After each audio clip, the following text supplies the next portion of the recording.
Okay, I'm going to show you how to put this fitting, push fitting, hose fitting onto your pump sprayer.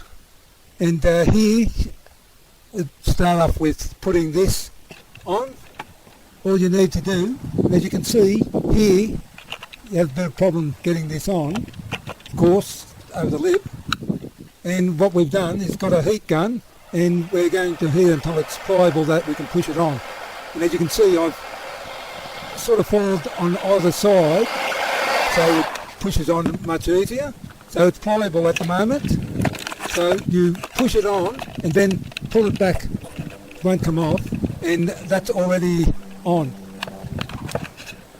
So now the tubing that goes in the fitting that screws on, the outer bit is 8mm inside diameter, and you'll see how it works when we fit it on the pump sprayer.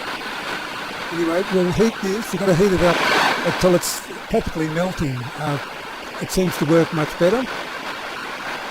Take a little while. As you can see, it's quite hot, and it's actually sort of bent over, and we're using a punch just to flare it out a little bit, but you could use a pencil or anything that will flare it out as well.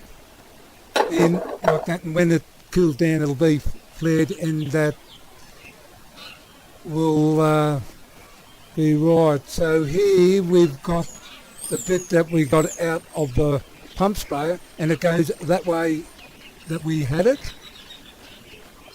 I'll just line it up a bit.